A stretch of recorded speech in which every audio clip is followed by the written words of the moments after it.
আজকে মমতা বন্দ্যোপাধ্যায় সরকার তথা তৃণমূল কংগ্রেসের ইস্তেহার প্রকাশ করেছেন মুখ্যমন্ত্রী মমতা বন্দ্যোপাধ্যায়।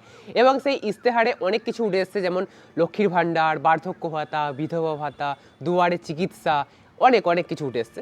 তো সেই সমস্ত কথাগুলো আজকের এই ভিডিওতে বলবো যে ইস্তেহারে তিনি কী কী রাখলেন। ইস্তেহার বলতে অনেকে যদি না বুঝতে পারেন তাহলে তাদের বলি, এটা ভোটের ইস্তেহার, সব পার্টিই দেবে।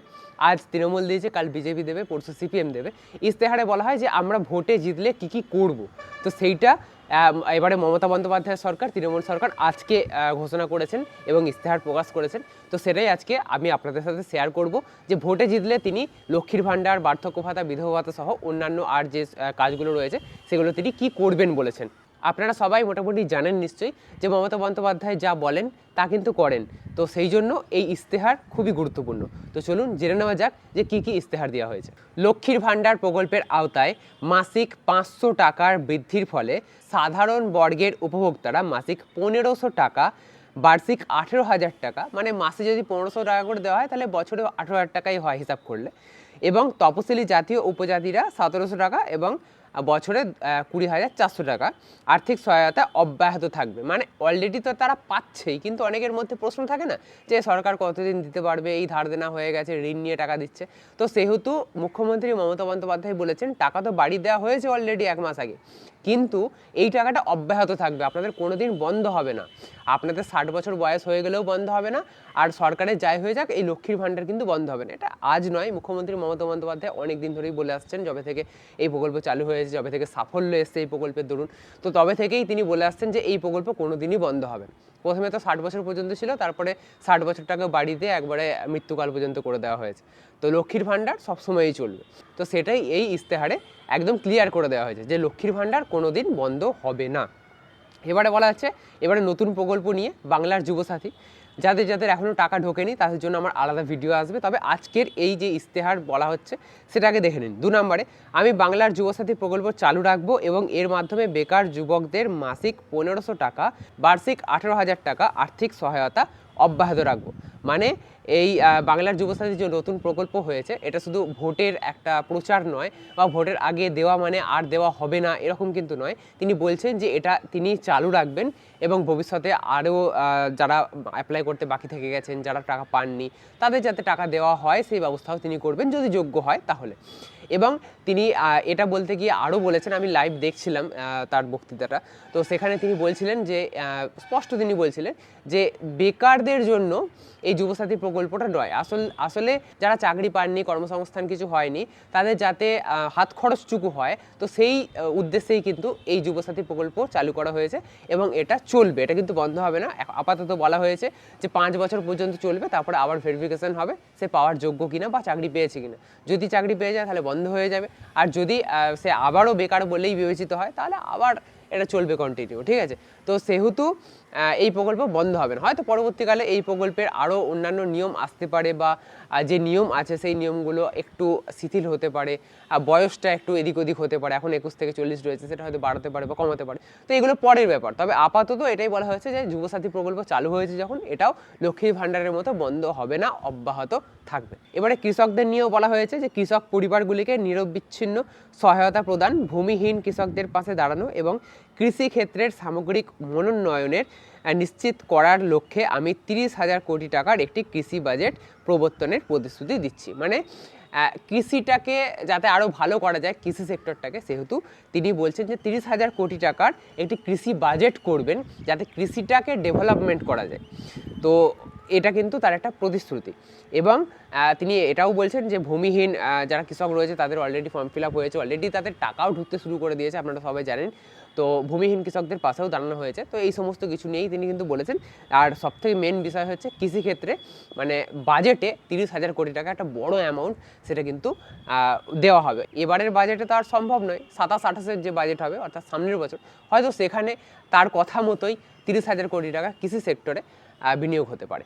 এরপরে আমি প্রতিশ্রুতি দিচ্ছি যে বাংলার প্রতিটি পরিবারের নিজস্ব একটি পাকা বাড়ি থাকবে এবং প্রতিটি বাড়িতেই নলবাহিত পানীয় জলের সুব্যবস্থা থাকবে। তৃণমূল কংগ্রেস ক্ষমতায় আসার আগে গোটা পশ্চিমবঙ্গে 2 লক্ষ পানীয় জলের আর কি সুব্যবস্থা ছিল, কিন্তু তারা আসার পরে প্রায় 1 কোটি বাড়িতে পানীয় জলের সুব্যবস্থা হয়েছে। তো পানীয় জলের সুব্যবস্থা যাতে নিশ্চিত করা যায় সেই ব্যাপারে অলরেডি আপনারা জানেন যে বাড়ি বাড়ি সব কল ঢুকে গেছে, পৌরসভা থেকে দেওয়া হচ্ছে, পঞ্চায়েত থেকে দেওয়া হচ্ছে, বাড়ি বাড়ি কলে জল আসছে টাইমলি। তো সেইটা তো কাজ তো হয়েছে, তারপরে আপনাদের বাড়িতে যাদের যাদের এখনও বাকি থেকে গেছে তাদেরও কাজ হবে, সুনিশ্চিত করবে সেই সমস্ত ব্যবস্থা, এবং প্রতিটি বাড়ি পাকা হবে। এখনও আপনারা জানেন যে বাংলার বাড়ি হিসাবে মমতা বন্দ্যোপাধ্যায়ের সরকার 1,20,000 টাকা করে কিন্তু দিয়ে থাকে, দুটো কিস্তিতে 60,000 টাকা। ওই টাকাতে পাকা বাড়ি হচ্ছে না, তাদেরকে পাকা বাড়ি করিয়ে দেবেন এমনটাই তিনি ইস্তেহারে প্রতিশ্রুতি দিয়েছেন। মানে বুঝতে পারছেন যে 1,20,000 টাকায় তো ছাদ হয় না, স্বাভাবিক ব্যাপার। তো সেখানে আপনারা টালি লাগাচ্ছিলেন, অ্যাজবেস্টার লাগাচ্ছিলেন, টিন লাগাচ্ছিলেন, তো সেটা হয়তো এবারে অর্থটা বাড়ানো হতে পারে এবং তারপরে আপনাদের পাকা বাড়ি করার কিন্তু একটা প্রতিশ্রুতি এখানে দেখা যাচ্ছে। এরপরেই দেখুন, এছাড়াও স্বাস্থ্যসেবা মানুষের দোরগোড়ায় পৌঁছে দেওয়ার লক্ষ্যে আমার সরকার প্রতিটি ব্লক ও শহরে প্রতি বছর দুয়ারে চিকিৎসা শিবিরের আয়োজন করবে। আপনারা জানেন যেমন দুয়ারে সরকার হয়েছে, দুয়ারে রেশন হয়েছে, আপনাদের একদম ঘরের কাছ পর্যন্ত সুযোগ সুবিধা পৌঁছে গেছে, ঠিক সেরকমভাবে দুয়ারে স্বাস্থ্যও হবে এবং আপনাদের বাড়ি বাড়ি স্বাস্থ্য বা চিকিৎসা পৌঁছে যাবে। এবং দুয়ারে কিভাবে হবে সেটা পরবর্তী ডিসিশন, যে তিনি ভেবে দেখবেন যে কীভাবে প্রতিটা ব্লকে, প্রতিটা পঞ্চায়েতে এই সমস্ত ব্যাপারটা ঘটানো যায়।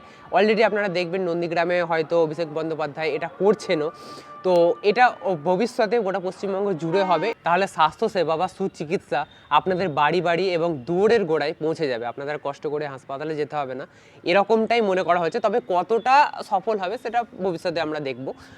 তবে আপাতত ইস্তেহারে এটাই বলা হয়েছে যে দুয়ারে আপনাদের চিকিৎসা পৌঁছে যাবে। আমি প্রতিশ্রুতি দিচ্ছি যে বাংলার শিক্ষায়তন কর্মসূচির আওতায় আমি রাজ্যের সমস্ত সরকারি বিদ্যালয়ের পরিকাঠামোর সামগ্রিক মনোন্নয়ন নিশ্চিত করব। মানে আপনারা দেখেছেন অলরেডি যে বাংলার স্কুলগুলোর অবস্থা খুব একটা ভালো নয়, টিচার নেই, পরিকাঠামো ভালো নয়। তো সেই সমস্ত ব্যাপারে কিন্তু তিনি এবারে চোখ কান দেবেন এবং সেই সমস্ত ব্যবস্থা উন্নত করবেন, এমনটাই ইস্তেহারে বলা হচ্ছে। তারপরে বিশ্বমানের লজিস্টিক ব্যবস্থা, লজিস্টিক বলতে কুরিয়ার যেরকম আছে, কুরিয়ার বলতে সে বড় বড় কুরিয়ার হতে পারে, ছোটোখাটো কুরিয়ার হতে, যে কোনো কিছু। তো বন্দর, বাণিজ্যিক পরিকাঠামো এবং একটি অত্যাধুনিক গ্লোবাল ট্রেড সেন্টার গড়ে তোলার মাধ্যমে বাংলাকে পূর্ব ভারতের বাণিজ্যের প্রবেশদ্বার হিসাবে গড়ে তুলতে আমি সচেষ্ট থাকব। এটা একটা বড় উদ্যোগ। এতক্ষণ ধরে যতগুলো বললাম সবার মধ্যে এইটা আমার সবথেকে বেশি ভালো লেগেছে। এটা যদি করা হয় তাহলে খুবই ভালো হয়, পশ্চিমবঙ্গের আর্থিক দিক থেকেও ভালো হয়, পশ্চিমবঙ্গের উন্নয়নমূলক যদি সত্যিই অ্যাকচুয়াল কাজ যদি হয়ে থাকে তাহলে ইস্তেহারের এই পয়েন্টটা আমার খুব ভালো লেগেছে যে বাণিজ্যের প্রবেশদ্বার করা হবে। তো এর যদি হয় তাহলে আগামী দিনে বাংলার মানুষই সুফল পাবে তার।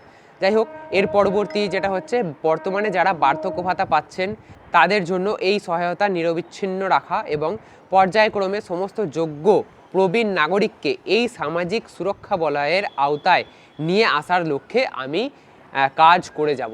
মানে আপনারা দেখেছেন যে সমস্ত প্রকল্প নিয়ে কাজ করা হয়েছে, শুধুমাত্র বার্ধক্য ভাতা, বিধবা ভাতা, প্রতিবন্ধী ভাতা নিয়ে কাজ করা হয়নি।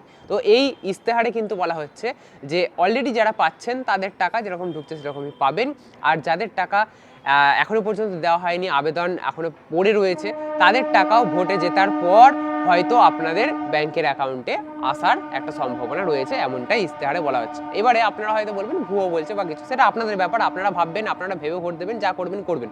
কিন্তু আমার কথা হচ্ছে মুখ্যমন্ত্রী মমতা বন্দ্যোপাধ্যায় আপনারা দেখেছেন যখন যেটা বলেছেন তখন সেটা করেছেন। তো ইস্তেহারের মধ্যে যখন বলছেন তখন সেহেতু একটা আশা তো থেকেই যায়। এরপরে এছাড়াও একটি সুসংহত ভৌগোলিক পুনর্বিন্যাসের মাধ্যমে 7টি নতুন জেলা গঠন এবং নগর স্থানীয় সংস্থাগুলির সংখ্যা বৃদ্ধির প্রতিশ্রুতিও আমি দিচ্ছি। মানে আরও 7টি জেলা হবে এমনটাই বলা হচ্ছে। এবার কোথায় কোথায় হবে সেটা পরবর্তীকালে দেখা যাবে। তবে নগর স্থানীয় যে সংস্থাগুলি তার সংখ্যাও বৃদ্ধি হবে, এটাও তিনি বলছেন। তাহলে এই ছিল বর্তমান শাসক দল বা তৃণমূল কংগ্রেসের প্রতিশ্রুতি। এই প্রতিশ্রুতিগুলো আপনাদের কি মনে হয় যে আদৌ বাস্তবে ঘটবে কিনা সেটা অবশ্যই কমেন্ট বক্সে কমেন্ট করে জানাবেন। আর এই প্রতিশ্রুতি বা ইস্তেহার আপনাদের কেমন লেগেছে সেটাও কমেন্ট বক্সে কমেন্ট করে জানাতে ভুলবেন না। যদি আজকের এই ভিডিওটা আপনাদের ভালো লেগে থাকে তাহলে অবশ্যই একটা লাইক করবেন।